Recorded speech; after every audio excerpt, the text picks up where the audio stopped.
Yes uncle जी, start करिए। पन्नगे च सुरेन्द्रे च कौशिके पाद संस्पृशि निर्विशेष मनस्काय श्री वीर स्वामिने नमः। आराध्य देव के श्री चरणों में वंदन। इस कार्यशाला में उपस्थित सभी संभागियों को सादर जय जिनेन्द्र। आज हमारा 4th डे है और अब तक हमने प्रतिक्रमण के बारे में कुछ बेसिक्स जाना था। कल हमने एक पार्टी का अर्थ भी समझा। तो मैं पूछना चाहूंगा हिनल जैन चेंबूर से, कल हमने कौन सी पार्टी की थी और उसका क्या मीनिंग था? जय जिनेन्द्र अंकल, एक्चुअली कल का क्लास मैंने हाफ में ही लीव कर दिया था, तो उसके लिए मुझे उसका आइडिया नहीं है। ओके, कोई बात नहीं। काजल, जय जिनेन्द्र uncle ji. Same question for you. इडियापतिक सूत्र सीखा था हमने।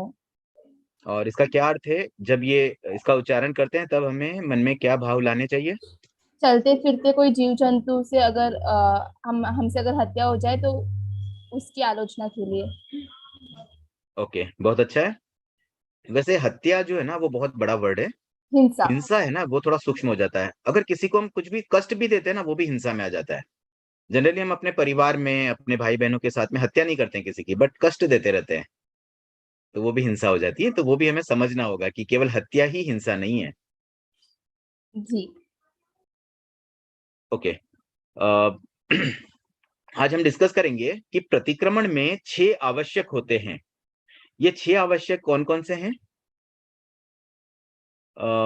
महिमा हरगर से। जय जिनेन्द्र अंकल जी। जय जिनेन्द्र। मुझे आइडिया नहीं, एक्चुअली मेरा फर्स्ट क्लास है ये, तो मुझे कुछ ओके। मैंने वैसे ये बात कही थी कि जो जिन्हें आप को होस्ट बनाए ना उन्हें एक बार कह दे कि पुराने यूट्यूब लिंक से वीडियोस देख ले, नहीं तो फिर वो पुरानी बातों से अगर लिंक नहीं हो पाएगा ना तो फिर इंटरेक्टिव सेशन में मजा नहीं आएगा। सो नेक्स्ट टाइम थोड़ा सा ध्यान रखें कि जो इस रूप में जुड़ते हैं ना वो थोड़ा सा गो थ्रू कर ले। बहुत ज्यादा समय नहीं लगता है, 30 मिनट के सेशन से लगभग।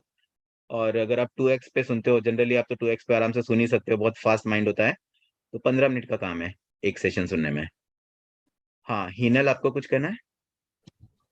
6 आवश्यक में सामायिक वंदना, लोकस्य प्रतिक्रमण, और लास्ट वाला प्रत्याख्यान। ओके, काफी अच्छा उत्तर है। पूरा इनकम्प्लीट है वैसे, बट फिर भी काफी कुछ बातें आपने कही। और कोई इसका उत्तर देना चाहे, कंप्लीट उत्तर, और अगर पॉसिबल हो तो सीरियल से। दिया? नहीं, दिया नहीं है। दिशा, साइंस से दिशा दुग्गड़।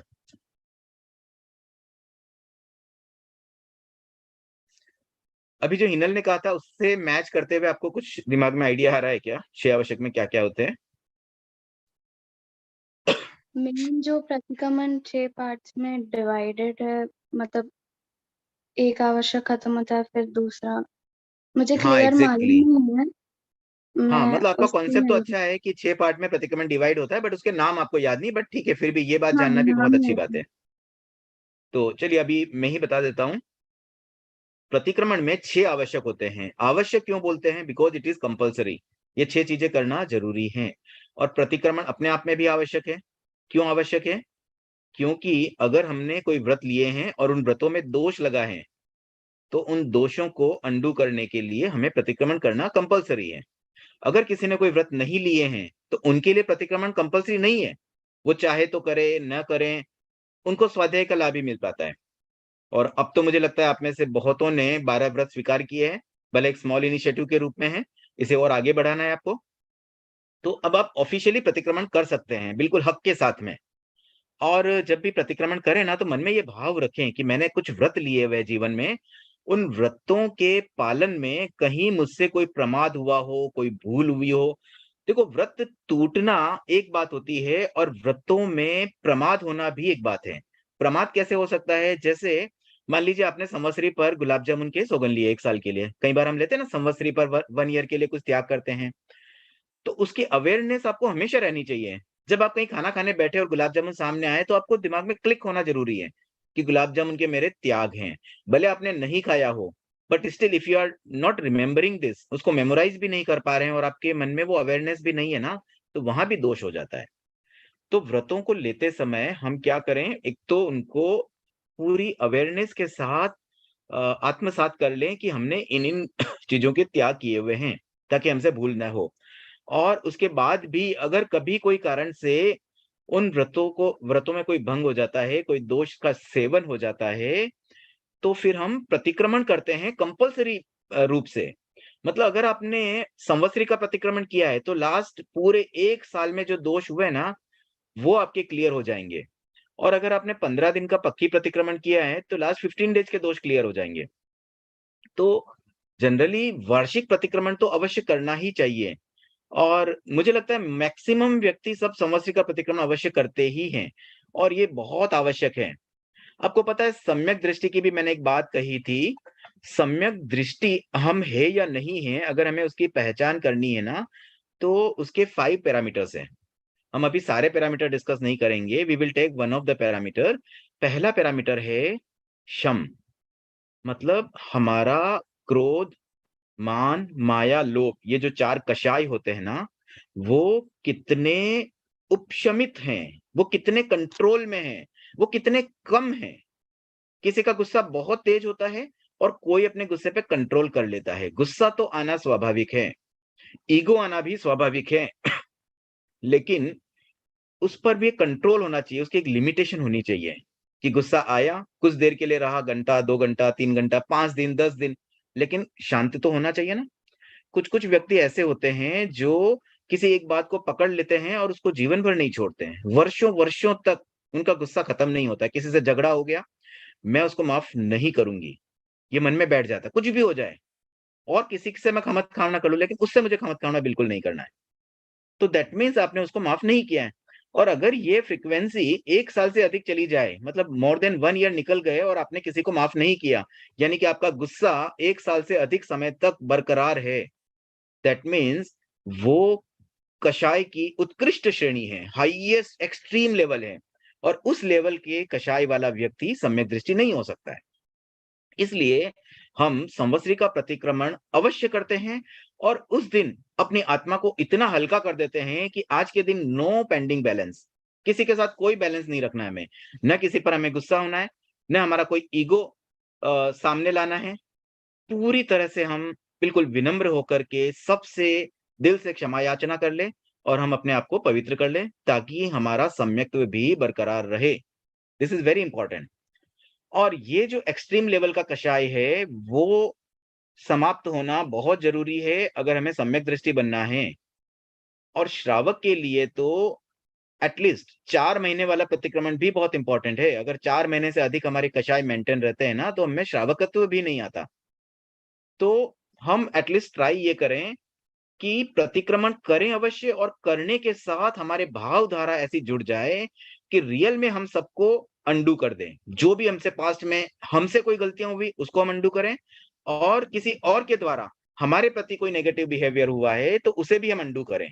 ये दोनों ही प्रकार के अंडू करना, कंट्रोल जेड वाली जो बात है, वो प्रतिक्रमण से पॉसिबल है, और ये करना बहुत जरूरी है। और ये तब होगी जब हम दिल से करेंगे, भावों के साथ करेंगे। पूरा प्रतिक्रमण की पोजीशन में बैठ गए और सुन रहे हैं, खाली कानों में उच्चारण आ रहे हैं, पल्ले कुछ नहीं पड़ रहा है, बस ये पता है कि प्रतिक्रमण चल रहा है, और इतना पता है कि आत्मा शुद्ध बन रही है, बट उसका रियल मीनिंग जानना जरूरी है। किस समय हम क्या पाठ बोल रहे हैं, उसका क्या मीनिंग है, क्या भाव हमारे रहे, और प्रतिक्रमण के बाद अंत में हमारे भाव किस तरह के बने। ये सब भावों के साथ अगर हम प्रतिक्रमण करेंगे, तो वास्तव में हम रियल लाइफ में कंट्रोल जेड कर पाएंगे। This is very important part.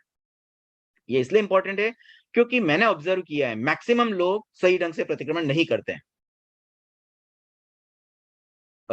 ख्याति जी, आप हैंड मतलब अनम्यूट करके मुझे आंसर देंगे कि क्या आप इस बात से एग्री हैं कि जो मैंने अभी बातें बताई, प्रतिक्रमण में किन बातों का ध्यान रखना है, भाव शुद्धि, किस तरह से भावों के साथ जुड़ना, और सो डू यू एग्री कि मैक्सिमम लोग ऐसा कर पाते हैं? नहीं, मतलब काफी लोग विधि सहित नहीं, विधि सहित और इम्प्रॉपर तरीके से करते हैं, मुझे भी लगता है ऐसा। ओके, और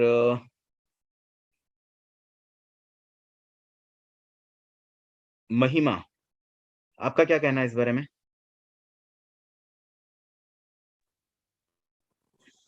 मेरा भी यही कहना है कि इवन मतलब मैं भी कभी कभी प्रतिक्रमण करती हूँ तो मुझे ऐसा लगता है कि कुछ चीजें समझ में नहीं आई मुझे, मतलब मीनिंग वगैरह। तो ओके, तो अब से अगर महिमा जी आप प्रतिक्रमण करेंगे तो क्या भाव आपके मन में रहेंगे?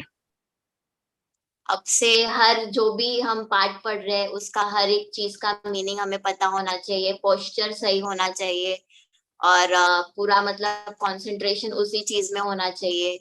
और जैसा मतलब आपने बताया वो सारी चीजें होनी चाहिए मतलब प्रतिक्रमण करते वक्त। ओके, खुशबू जी से मेरा प्रश्न है, जी। क्या आप बता सकते हैं अगर कोई व्यक्ति संवत्सरी का प्रतिक्रमण न करें तो उसका क्या भंग हो जाता है? मतलब उसके लिए क्यों आवश्यक है कि मिनिमम संवत्सरी का प्रतिक्रमण तो होना ही चाहिए? संवत्सरी के बेसिकली प्रतिक्रमण का मतलब हमने जो भी गलतियां वगैरह जो भी की है, ठीक है, तो उसका फॉरगिवनेस के लिए हम प्रतिक्रमण करते हैं। तो Samvatsari it is a festival of forgiveness. वो लास्ट दिन भी अगर हम प्रतिक्रमण नहीं कर रहे हैं तो मतलब हमारी जो साल भर की गलतियां वगैरह है वो नहीं फॉरगिव हो रही है। This is what according to me. Okay, very good. तो हम इतना तो समझ गए हैं कि प्रतिक्रमण इज इम्पोर्टेंट और व्हाई इट इज इम्पोर्टेंट। अब हम इसके साथ और भावधारा को जोड़ने के लिए अलग-अलग पार्टियों का जब उच्चारण करेंगे ना, तब हमारे मन में क्या भाव लाने हैं, उस पर और थोड़ी चर्चा करते हैं। तो बिफोर डूइंग दिस पहले हम 6 आवश्यकों की चर्चा कर लें। पहला होता है सामायिक आवश्यक, दूसरा होता है चतुर्विंशति एंड तीसरा है वंदना आवश्यक। अभी हम फिलहाल 3 आवश्यक की ही बात करेंगे। तो सामायिक आवश्यक, सामायिक का मतलब आप सब जानते हैं 48 मिनट के लिए हम एक सामायिक करते हैं जिसमें हम पापकारी प्रवृत्तियों का त्याग कर लेते हैं। उसमें हम मोबाइल भी यूज़ नहीं कर सकते हैं, हम कोई दूसरा पाप भी नहीं कर सकते हैं। मतलब हम पूरी तरह से अपने आप को पाप वाली क्रियाओं से डिस्कनेक्ट करके सामायिक में बैठ जाते हैं। जितनी देर हम सामायिक में रहते हैं ना, उतनी देर हमारी आत्मा एक तरह से संवर हो रहा है और नए कर्म जो बंधन होते हैं, वो रुक जाते हैं। तो सामायिक आवश्यक है क्योंकि व्हेन वी आर डूइंग, हमारी पास्ट गलतियों की हमें माफी मांगनी है और उसी ड्यूरेशन में अगर हम नए-नए कर्मों का बंधन भी करते रहेंगे, तो थोड़ा-सा मुश्किल हो जाएगा। घर में रूम अगर हमें क्लीनिंग करनी है ना, तो फैन बंद करके फिर कचरा निकालते हैं, नहीं तो वापस उड़ता रहेगा, तो कोई फायदा नहीं है। तो एटलीस्ट हम एग्जिस्टिंग पीरियड में डिस्कनेक्ट करेंगे अपने नए पाप कर्म को बंधने से, तब हम आगे का प्रोसेस कर पाएंगे। So this is our first आवश्यक, सामायिक आवश्यक। तो सबसे पहले हमें सामायिक का प्रत्याख्यान करना होता है। उसके बाद दूसरा आवश्यक है चतुर्विंशति आवश्यक। चतुर्विंशति इस शब्द का अर्थ होता है 24। 24 को संस्कृत में कहते हैं चतुर्विंशति। तो ये आवश्यक किसके लिए है? 24 का मतलब क्या होता है? जो अभी कोस्ट बने हुए उनमें से कोई हैंड रेज करके बताएंगे? 24 तीर्थंकर। हिनल? 24 तीर्थंकर। ओके, 24 तीर्थंकर। तो इन 24 तीर्थंकरों की स्तुति हम क्यों करें? Why it is important again? चलो सामायिक तो समझ में आया कि हमें पापकारी पापों से डिस्कनेक्ट होना जरूरी था, ताकि हम पुराने कर्मों को जब क्लीन करने की कोशिश करें तो नए कर्म को एक बार रोकना जरूरी था। बट 24 तीर्थंकर की स्तुति की क्या आवश्यकता थी? देखो, सम्यक दृष्टि के संबंध में हमने कहा था देव गुरु धर्म पर श्रद्धा। इसमें जो देव शब्द आता है ना, ये कोई देवी देवता वाले देव नहीं है, जैसे नाकोड़ा जी हम जाते हैं ना वहां पर, भेरू जी या और कोई भी जो भी सांसारिक देवी देवता है, लौकिक देवी देवता है, यहाँ पर हम उन देवी देवताओं की स्तुति नहीं करते हैं। यहाँ हम किस पर श्रद्धा करते हैं? 24 तीर्थंकर। जो हमारे तीर्थंकर है वो हमारे देव हैं। और क्यों है वो देव? क्योंकि जो तीर्थंकर होते हैं ना, वो धर्म के इनिशिएटर होते हैं। इनिशिएटर मतलब उन्होंने धर्म प्रारंभ किया, उन्होंने कहीं से कॉपी पेस्ट नहीं किया, ये उनका ओरिजिनल है। वर्तमान में जिस धर्म को हम फॉलो कर रहे हैं, जिस रूप में हम सामायिक करते हैं, पोषद करते हैं, 12 व्रतों का पालन करते हैं, या कोई साधु दीक्षा लेकर के संयम का पालन करते हैं, उनके जो नियम वगैरह होते हैं, वो सारी बातों का मेन एक्सट्रैक्ट जो है ना, वो भगवान महावीर की देन है। उससे पहले यही धर्म किसी और रूप में था। तो भगवान Mahavir was the initiator of this धर्म, और उन्होंने ये धर्म हमें प्रदान किया, और तब हम उसे फॉलो कर पा रहे हैं। ऑल्दो वो अभी एग्जिस्ट नहीं करते हैं, मतलब एग्जिस्ट हमारे सामने नहीं है, वो कहीं ना कहीं तो है वो, बट हमारे सामने नहीं है, तो हमें सीधा गाइड नहीं कर पाते हैं। बट उनके द्वारा कही गई बातें हमें आगमों में मिलती हैं, और करंटली हमें गाइड करते हैं हमारे आचार्य, और आचार्य करंटली एग्जिस्ट होते हैं। आचार्य की डेथ हो जाती है तो कोई और नया व्यक्ति आचार्य बन जाता है। So there will be always one आचार्य हमारे लिए, जो हमें गाइड करेंगे। तो देव जिन्होंने धर्म को इनिशिएट किया, और आचार्य जो हमें वर्तमान में मार्गदर्शन कर रहे हैं, तो हम इन दोनों के प्रति श्रद्धा रखते हैं, तब हमें सम्यक्त्व प्राप्त होता है। तो वही देव जो वर्तमान जो पीरियड है अवसर्पणी काल, उसमें जो 24 तीर्थंकर हुए हैं, हम उनकी स्तुति करते हैं। क्यों स्तुति करते हैं? क्योंकि वो हमारे लिए मेन पर्सन है, he is the key person, जिन्होंने हमें गाइड किया, मेन रूप से जो धर्म का इनिशिएट करके हमें जो गाइड करने वाले हैं, वो तीर्थंकर, उनकी स्तुति हम इसलिए करते हैं ताकि हमारी श्रद्धा उनके प्रति मजबूत हो, और आगे जो भी हम प्रतिक्रमण का प्रोसेस करेंगे वो उनकी आज्ञा से होगा। हम काइंड ऑफ उनको पहले प्रणाम करते हैं, वंदना करते हैं, रेस्पेक्ट करते हैं, और तब बाकी का प्रोसेस करते हैं, ताकि हम एक तरह से इस बात को फॉलो कर रहे हैं कि उनके द्वारा बताए गए मार्ग के अनुसार प्रोसेस करके हम अपनी गलतियों को रिवर्स करने की प्रयास करेंगे। तो 24 तीर्थंकरों की स्तुति जो लोगस के पाठ में होती है, लोगस जो यगरे, इस पाठ में 7 पद्य आते हैं, और आई थिंक आप लोगों में से मोस्टली सबको ये याद होगा। तो इसका थोड़ा सा मीनिंग समझ लेते हैं। पहले पद्य में हम डिक्लेरेशन करते हैं कि I am going to do 24 तीर्थंकरों की स्तुति। हम पहले डिक्लेयर कर देंगे ताकि पता चले कि what is going to next, हम आगे क्या करने वाले हैं। हम पहले ही बता देते हैं कि हम 24 तीर्थंकरों की स्तुति करेंगे। फिर अगले 3 पद्यों में 1 बाय 1 हर एक पद्य में 8-8 तीर्थंकरों का नामोल्लेख करके हम उनको वंदना करते हैं। तो 8 बाय 3 24। तो सेकंड, थर्ड और फोर्थ पद्य में 24 तीर्थंकरों का नामोल्लेख और उनको वंदना हो जाती है। उसके बाद जो 5वां पद्य होता है, उसमें हम ये कहते हैं कि मैंने अभी जो 24 तीर्थंकरों की स्तुति की है, उन्होंने अपने कर्म रज को धो डाला है, मतलब वो पूरी तरह से कर्मों से मुक्त हो गए हैं, और वो जन्म मरण से भी मुक्त हो गया। वो जन्म मरण नहीं करते हैं, they are free from all this. वो सिद्ध बन चुके हैं, मोक्ष में बैठे हैं, और अब वापस रीबर्थ उनका नहीं होगा। तो ऐसे जो तीर्थंकर है, हम उनकी स्तुति, मैंने जो अभी उनकी स्तुति की है, वो मुझ पर प्रसन्न हो। मतलब एक्चुअली तो वो प्रसन्न क्या हो पाएंगे हम पर, क्योंकि वो तो सिद्ध हैं, मोक्ष में बैठे हैं, वो कोई उनके पास बॉडी भी नहीं है, वो केवल ज्ञानी जरूर है, वो सब कुछ देखते जानते हैं, but they can't help us directly. Indirectly वो हमें हेल्प करते हैं। कैसे करते हैं? जो उन्होंने हमें धर्म दिया उसको हम फॉलो करके हम भी मोक्ष जा सकते हैं। बट करंटली वो हमें कुछ भी नहीं कर रहे हैं, but still we are demanding कि आप हम पे प्रसन्न हो। तो ये जो डिमांड है ना प्रसन्न होने वाली, ये एक्चुअली हम डिमांड करने का हमें अधिकार भी नहीं है, बट फिर भी हम ये बात इसलिए कहते हैं कि काइंड ऑफ वो जिन बातों में प्रसन्न हो, वैसा मेरा व्यवहार हो, मेरा आचरण ही वैसा हो कि वो मुझ पे प्रसन्न हो जाए। मतलब वो जिस चीज से खुश होते हैं मैं वैसा काम करूं। कई बार ऐसा होता है ना कि पापा मम्मी को हम खुश करने की कोशिश करते हैं, पेरेंट्स को हम खुश करते हैं, तो हम क्या करते हैं, हम उनसे ये रिक्वेस्ट नहीं करते कि आप मुझसे खुश हो जाएं, हम वैसा काम करते हैं जिससे वो खुश हो जाएं, जो उन्हें पसंद है। अगर वो चाहते हैं कि हम सुबह जल्दी उठें, या कोई ऐसा टास्क है जो वो चाहते हैं, जैसे मम्मी चाहती है कि मैं आप किचन में कुछ हेल्प करें, और आप एक्चुअल करेंगे तो मम्मी खुश हो जाएगी। तो उसमें आपको उनको रिक्वेस्ट करने की जरूरत नहीं है कि मम्मी आप मुझ पे खुश हो जाओ। So you do the task accordingly कि वो तीर्थंकर आपसे प्रसन्न हो जाए। तो इनडायरेक्टली हम उनसे मांग तो ऐसा रहे हैं कि आप हमसे प्रसन्न हो जाए, बट वास्तव में हमें टास्क ही ऐसे करने हैं जिससे वो हमसे प्रसन्न हो जाए। उसके बाद नेक्स्ट पद्य में हम तीर्थंकरों की उनसे फिर कुछ डिमांड करते हैं, और डिमांड ये रहती है कि हम हेल्दी रहें, और हमें ज्ञान आए, बोधि मिले हमें, और हमें समाधि मिले। अब ये 3 चीजें जो हम डिमांड कर रहे हैं ना, तो अगेन ये डिमांड करने का मतलब ये है कि हम ऐसा कार्य करें जिससे हमें बोधि मिले, हमें ज्ञान मिले, हमारी हेल्थ अच्छी रहे। हेल्थ का मतलब यहाँ फिजिकल हेल्थ नहीं है, आत्मा की हेल्थ, हमारी स्पिरिचुअल हेल्थ अच्छी रहे और हम समाधि में रहें। समाधि का मतलब हमारी आत्मा डिस्टर्ब नहीं होनी चाहिए। हमारी आत्मा जिस लक्ष्य की ओर आगे बढ़ रही है ना, मोक्ष जाने के लिए, उस टारगेट को प्रॉपर्ली करती रहे। उसमें बीच-बीच में जो डिस्टर्बेंस आ जाते हैं कि हम जैसे सामयिक रोज करते-करते बीच में 2-4 दिन हमारा ब्रेक हो जाता है।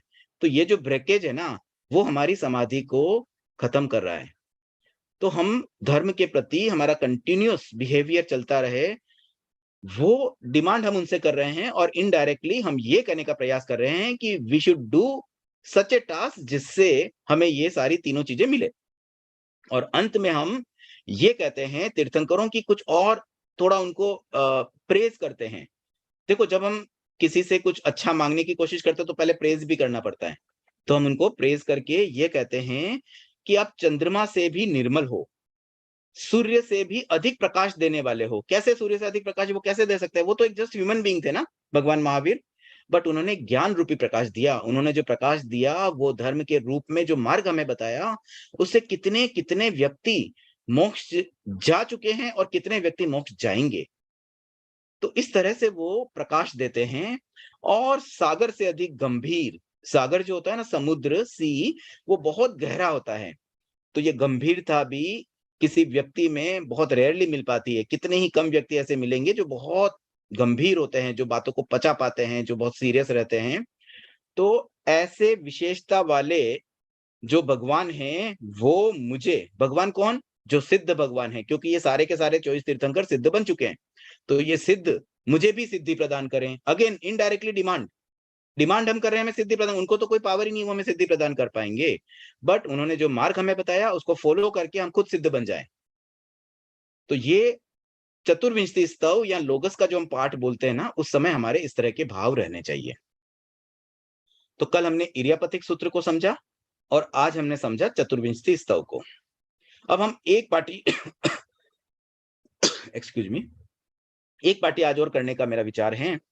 तो जैसे हमने जो आवश्यक समझे थे, 3 आवश्यक, बाकी 3 के बारे में हम कल चर्चा करेंगे।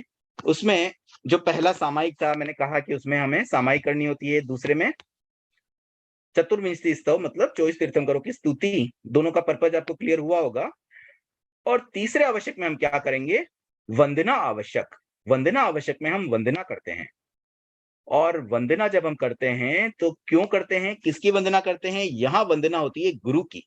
पहले हमने चतुर्विंशति स्तव में देवों की स्तुति की, तीर्थंकरों की स्तुति की, और अब वंदना आवश्यक में हम गुरु को वंदना करते हैं। और उस वंदना का फॉर्मेट क्या है? जब ये पार्टी का उच्चारण होता है तब हमें क्या मन में लाना है? तो खमा समणों का ये जो पाठ होता है, एक तो है ना, इस पाठ में बहुत सारे कॉम्प्लिकेशंस है। इसमें ना 4 जगह पर वर्डिंग चेंज होते हैं। जो बुक में वर्डिंग होते हैं ना, जैसे देवसियो या दिवसो, ऐसे जो वर्ड होते हैं उसकी जगह हमें कहीं-कहीं राइसियो बोलना होगा, कहीं-कहीं पक्षी से संबंधित बोलना होगा, कहीं-कहीं चातुर्मासिक पक्षी और सामस्री के लिए। ये जो वर्डिंग चेंज होते हैं ना, वो इस वंदना सूत्र में 4 जगह चेंज होते हैं। और वंदना सूत्र की विधि भी है ना, थोड़ी-सी अलग तरह की है। इसमें हम 6 बार तो हाथों को इस तरह से घुमाते हैं। और कहाँ बैठना है, कहाँ उठना है, इसमें दोनों पोजीशन रहती है एक ही पार्टी में। तो स्टार्टिंग में हम खड़े-खड़े स्टार्ट करते हैं और बाद में जब हम बैठते हैं ना, तो उँगलियों के बल पर हमें बैठना होता है। मैं इसकी विधि के बारे में भी और डिटेल में अगले सेशंस में बताऊँगा। मेबी मैं एक वीडियो ही शेयर कर दूँगा जिसमें पूरी विधि सहित प्रतिक्रमण किया हुआ होगा, तो आप उसको देखकर समझ पाएँगे। तो फिलहाल हम इस वंदना सूत्र के वर्डिंग्स को समझते हैं। सबसे पहले तो हम जब वंदना करने के लिए गुरु के पास जाते हैं, तो उन्हें हम क्या कहते हैं कि मैं आपको वंदना करना चाहता हूँ। और वंदना कैसे करूँगा मैं?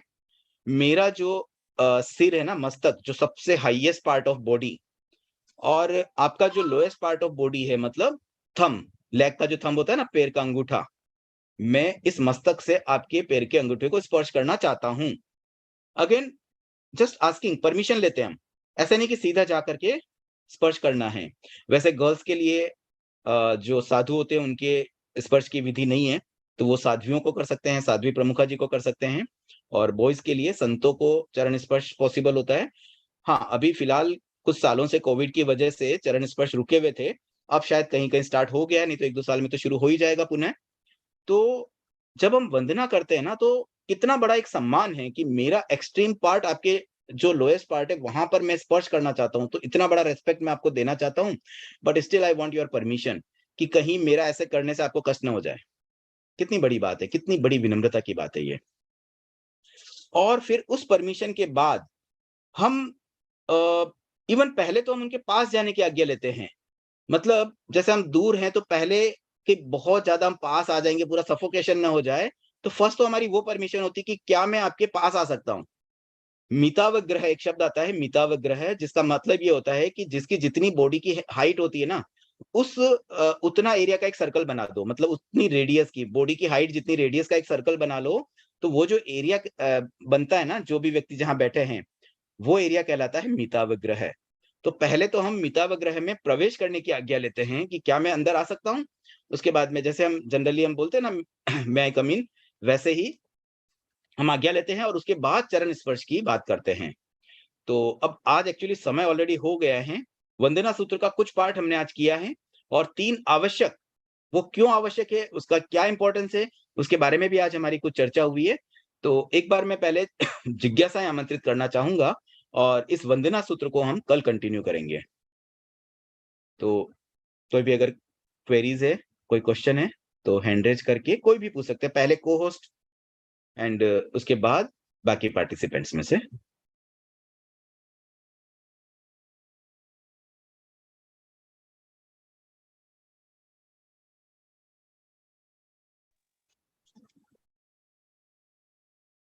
क्या थी?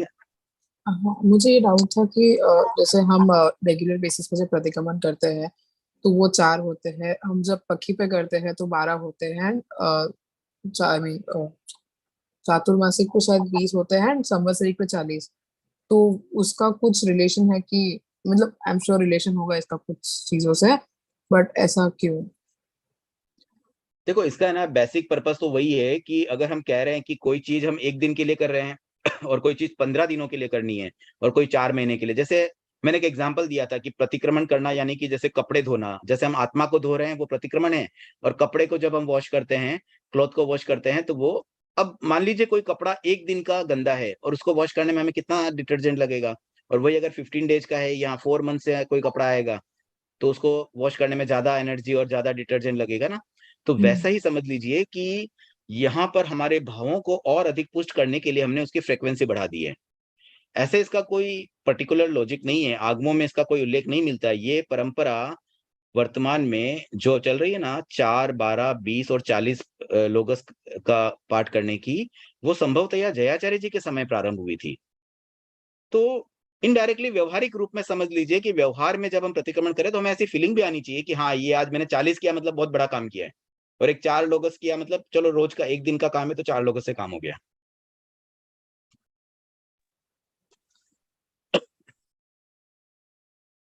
क्लियर हुआ? जी अंकल जी, थैंक यू। हाँ, खुशबू। हाँ, जय जिनेंद्र अंकल जी। जय मेरा जिनेंद्र। क्वेश्चन ये था कि अगर मतलब ऐसे क्राउड में हम अगर प्रतिक्रमण कर रहे हैं, एक जन प्रतिक्रमण करा रहा है और अगर हम सब सुन रहे हैं प्रतिक्रमण या विधि सहित कर रहे हैं उसको, तो वो हमारा स्वाध्याय हो रहा है या पूरा प्रॉपर हम प्रतिक्रमण कर रहे हैं? देखो, अगर आपका व्रत लिए हुए हैं और उन व्रतों के भंग होने से जो दोष लगे हैं उसके लिए आप हाँ, प्रतिक्रमण कर रहे हैं, तब तो वो दिक्कत नहीं है। अब रही जी, बात कि आपने स्वयं किया है या सामूहिक रूप से आपने सुना है, तो देखो, हाँ, सुनने से भी प्रतिक्रमण के साथ भाव तो जुड़ ही जाते हैं। मूल बात तो हमारे भावों के जुड़ने की है। अगर हम स्वयं उच्चारण करके प्रतिक्रमण करते हैं ना, तब भी हम भावों को जोड़ेंगे। कई बार ऐसा भी हो सकता है कि हम स्वयं उच्चारण कर रहे हैं, लेकिन हमारे भाव कहीं और ही है, हमारा मन कहीं और ही घूम रहा है। तो वो भी, वहां भी अपना पर्पस सर्व नहीं हो रहा है। और अगर हम सुन रहे हैं और वहां भी अगर हमने भाव लगा दिए, सुनते समय भी जिस समय जो पाठी का उच्चारण हो रहा है उससे रिलेटेड मीनिंग हमारे मन में चले और वैसा चिंतन चले, तो आई थिंक उसमें भी दिक्कत नहीं है, वहां हमारा प्रतिक्रमण बहुत अच्छा हो सकता है, शुद्ध प्रतिक्रमण पॉसिबल है। ओके। अंकल जी, ये चैट बॉक्स पे डाउट आया था। प्रतिक्रमण दृष्टि? ओके दृष्टि।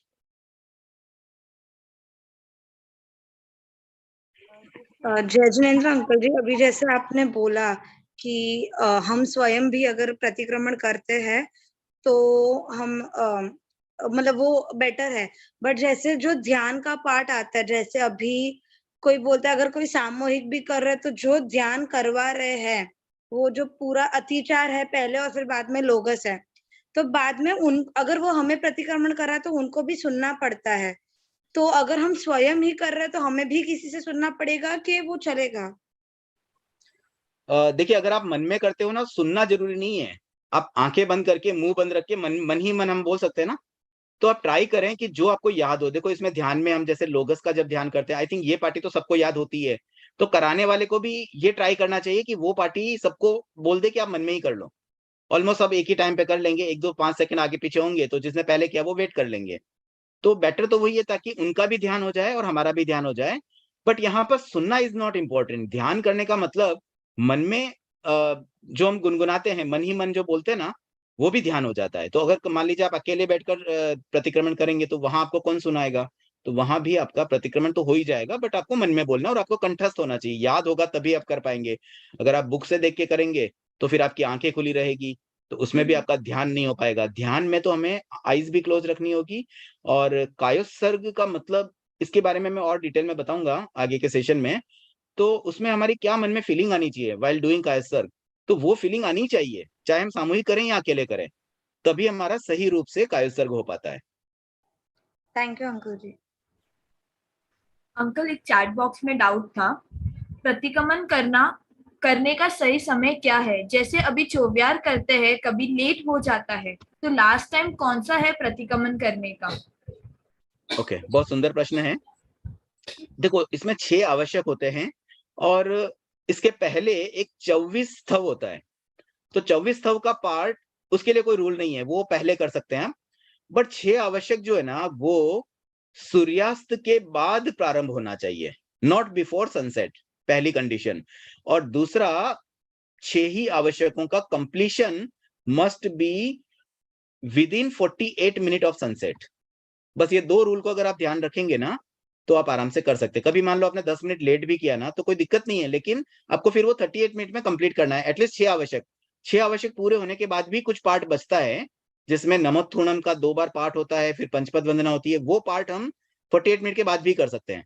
बट जो बेसिक 6 आवश्यक है ना, सामयिक आवश्यक से लेकर प्रत्याख्यान आवश्यक, उतना पार्ट तो कंपल्सरीली सनसेट से के बाद शुरू होना चाहिए और सनसेट के 48 मिनट कंप्लीट होने से पहले पहले कंप्लीट हो जाना चाहिए।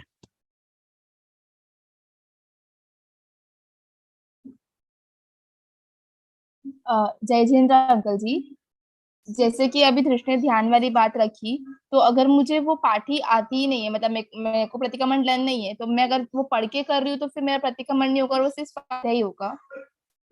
हाँ, फिर तो वो स्वाध्याय होगा। इसीलिए कंठस्थ करना बहुत महत्वपूर्ण है। मतलब हमें कंठस्थ तो कर ही लेना चाहिए, भले हमें समय लगे 6 महीना, साल भर, 2 साल, 5 साल, but someday we can complete this ना। और करते करते, मान लो हमने रीड करके बुक से भी कर रहे हैं, तो बुक से करते करते साल 2 साल में अगर हम कंटिन्यू करते रहेंगे तो वैसे भी लर्न हो जाएगा।